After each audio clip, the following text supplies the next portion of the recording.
Bueno, ya mencioné La noche boca arriba, ¿no? De los 20 cuentos extraordinarios que debe tener Cortázar. Otro que mencionaron en los posts, y yo estoy de acuerdo, es El rastro de tu sangre en la nieve de García Márquez, ¿no? Es un cuento que a mí también cuando lo leí me produjo una sensación de tristeza hermosa, ¿no? De una especie de luz en la oscuridad, en la tiniebla, que en el fondo tiene, digamos, el final de esa historia que no vamos a contar, ¿no? Y Ujú. creo que es un cuento importante también porque en apariencia se sale un poco del realismo mágico de los libros de cuentos anteriores, ¿no? Como Los funerales de la mamá grande, ese libro anterior a los 12 cuentos peregrinos, pero tiene otro elemento que, digamos, es fundamental en García Márquez, ¿no? Se sale de eso, pero más bien entronca con otra cosa, y es algo que ha desarrollado Villoro, ¿no? No sé si has visto las conferencias de Villoro sobre la obra de García Márquez. Si no las han visto, las Sí. recomiendo, son 12 extraordinarias. Además, Villoro es un expositor notable que te entusiasma y te va a volver a llevar a leer los textos. Y él, la idea básica que tiene es que García Márquez se construye como escritor a partir del periodismo, ¿no? Es en el periodismo, en las herramientas del periodismo, de la crónica, donde va saliendo su lenguaje, estrategias, procedimientos, su estilo, y digamos, termina desarrollando en la literatura, ¿no? Y este cuento, El rastro de tu sangre en la nieve, es un cuento que tiene mucho de periodístico, ¿no? Es un cuento en toda su forma, ¿no? Pero hay una cosa que es importante ahí, ¿no? El narrador, ¿no? El narrador, en apariencia, es una tercera persona, pero no, es un narrador testigo, ¿no? Eh, el que cuenta la historia sería el propio García Márquez, que ha conversado con Billy Sánchez, ¿no? El protagonista de esta historia, y de alguna manera certifica, ¿no? Dice, bueno, claro, si tú has conversado con uno de los protagonistas, la historia tiene que ser verdadera, ¿no? Y eso tiene un elemento, pues, que tiene que ver con el periodismo, con la crónica, ¿no? Es algo que también hace en Crónica de una muerte anunciada, también, ¿no? Ponerse de alguna manera como personaje, como testigo y validador, ¿no? De manera que me parece que es un cuento que tiene muchas de las características del mejor García Márquez. Mencionaste, bueno, vamos dos, ¿no? La noche boca arriba de Cortázar y ahora has mencionado El rastro de tu sangre bajo la nieve de García Márquez. Van dos. ¿Qué otros cuentos? Mando, vamos a seguir con los cuentos de amor, que a mí me gusta, ¿no? Es complicado escribir historias de amor.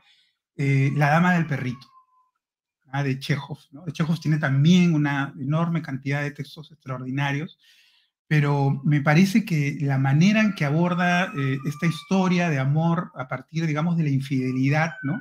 Porque son dos personas infieles, ¿no? Gurov, el protagonista, es un dandy, es un amante, es un tipo que busca mujeres, ¿no? Incluso es hasta machista, dice que las mujeres son una raza inferior, terrible, ¿no? Y la Ana, ¿no? Es más bien una persona que vive un matrimonio que en apariencia va bien, pero que en realidad no pasa nada, ¿no? Le falta ese fuego, ¿no? Entonces son dos personas que cruzan, ¿no? El límite, ¿no? De su propio mundo interior y entran al abismo del amor apasionado, ¿no? Desde dos vetas diferentes, ¿no? Y además también es un cuento hermoso que no solamente tiene desarrollado esto, sino la psicología de los personajes, sino que también es un cuento episódico, ¿no? Es un cuento hecho como por pequeños capítulos, ¿no? Que también pues es como una historia, como una pequeña novela, ¿no? Una novela bonsai, ¿no? Con final abierto, además, ¿no? Entonces es un cuento muy, muy lindo, modélico, ¿ah? Ya tenemos tres. Ujú. Y muy analizado y comentado también, ¿no? En los talleres, nada más el perrito. Dame el perrito. Mi cuarto cuento tendría que ser uno de Borges, otro gran maestro. Es difícil escoger, pero a mí me gusta mucho El Sur, ¿no? Es prácticamente un poema narrativo, ¿no? Que además también me gusta porque es una historia sobre el deseo, ¿no? No vamos a spoilear para los que no han leído, es un cuento muy Sí. breve, pero tiene infinidad de lecturas, pero es alguien que desea hacer otra cosa, que creo que es algo que todos los que leemos literatura también estamos en eso, ¿no? El poder realizarnos de manera vicaria a través de estas historias, ¿no? Y entonces también tiene, digamos, como el núcleo del universo borgiano, ¿no? Porque en este personaje Dalman confluyen, digamos, el mundo intelectual, letrado, ¿no? Porque él también es un lector, trabaja en una biblioteca, y el mundo de la acción, ¿no? El mundo del coraje, ¿no? El mundo de la pampa, ¿no? Entonces, en Borges habita esa pulsión, ¿no? Esa especie de dicotomía existencial que tiene y que en ese cuento se resuelve maravillosamente, ¿no? Además, con un truco, ¿no? Porque realmente tiene dos interpretaciones, ¿no? Pasa o no pasa ese final, ¿ah? Y quería notar una cosa también, que es algo que yo no he hecho, pero que invito a hacer, ¿no?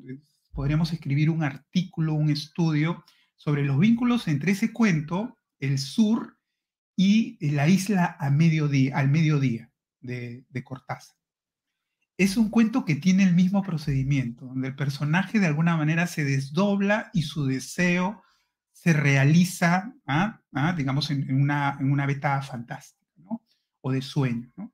Es un cuento que creo que el de Cortázar, de alguna manera, está vinculado, hace un homenaje, reelabora el sur de Borges, ¿no? Parece que es interesante para leerlo juntos.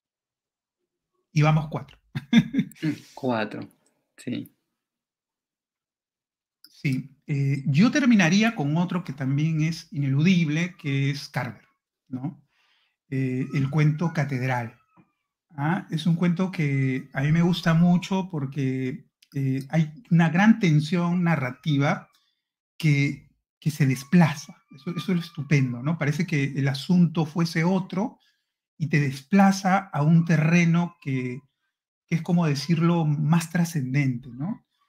Vamos a comentarlo un poquitito nada más sin spoilearlo, ¿no? Es la historia, el narrador es un hombre que recibe la visita de un amigo de su esposa, que es invidente, ¿no? Y él, y eso se ve en el texto, él sospecha que su esposa, ¿no? No solamente tiene una admiración, sino hay algo ahí, que puede haber ido más lejos, ¿no? Algún tipo de relación, o por lo menos un interés, ¿no? Que no solamente es de amistad, ¿no? Y entonces este invidente llega, ¿no? Y se enfrenta pues al narrador, ¿no? Con todos sus miedos, ¿no? Y la presencia de la mujer, están los tres, ¿no? Y bueno, ya no voy a seguir contando, pero esa tensión se desplaza hacia otra cosa que tiene que ver con la capacidad de mirar, ¿no? Con la capacidad de ver más allá de los ojos, que es algo que tiene el invidente, ¿no? De manera que la catedral esta es un símbolo, es algo que tiene muchas lecturas. Yo invito a leer ese cuento, podemos interpretarlo de muchas maneras, ¿no? Pero es eso, ¿no? Es mirar la vida de otra forma, ¿no? Y salir un poco de los prejuicios que justamente tiene este personaje narrador. Ahí están mis 5 cuentos, podría dar más, pero he querido un poco buscar algunos emblemáticos.